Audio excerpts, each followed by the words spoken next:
হাটশিঙিমাৰী ইটাভাটাত অঘটন। হাটশিঙিমাৰী ইটাভাটাৰ দুৰ্ঘটনাত নিহত এজন যুৱক। দক্ষিণ শালমৰা মানকাছাৰ জিলাৰ মানকাছাৰ চিৰাখোৱা মহিষঘুমাত সংঘটিত হয় এই অঘটন। পুৱাৰ ভাগত ইটাভাটাত জুই লগাবলৈ গৈ মৃত্যুমুখত পৰে যুৱকজন। মৃত যুৱকজন মানকাছাৰ থানা এলেকাৰ অন্তৰ্গত চিৰাখোৰা মহিষঘুমা গাঁৱৰ আব্দুল খালেকৰ পুত্ৰ আলী আকবৰ ৰহমান বুলি জানিব পৰা গৈছে। উক্ত ঘটনাক কেন্দ্ৰ কৰি সমগ্ৰ অঞ্চলটোত তীব্ৰ চাঞ্চল্যৰ সৃষ্টি হৈছে। ইতিমধ্যে ঘটনাস্থলীত কালাপানী আৰক্ষী আৰু কাৰ্যবাহী দণ্ডাধীশ উপস্থিত হৈ তদন্ত আৰম্ভ কৰিছে আৰু মৃতদেহটো মৰণোত্তৰ পৰীক্ষাৰ বাবে ধুবুৰীলৈ প্ৰেৰণ কৰা হৈছে।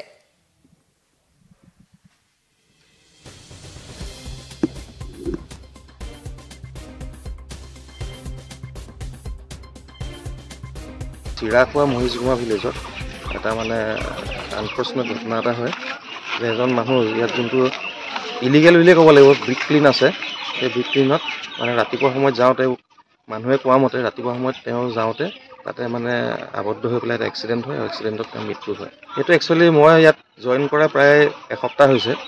মই অলৰেডি নটিচখিনি দিছোঁ, ইয়াত ব্যৱস্থা লোৱা হ'ব, উচিত ব্যৱস্থা। ইয়াততো বহুত বেছি ইটাভাটা আছে, মানুহৰ ঘৰে ঘৰে আছে বুলি ক'ব লাগিব। মই ইয়াত নতুনকৈ জইন কৰিছোঁহে, গতিকে অলৰেডি নটিচ পঠাইছোঁ।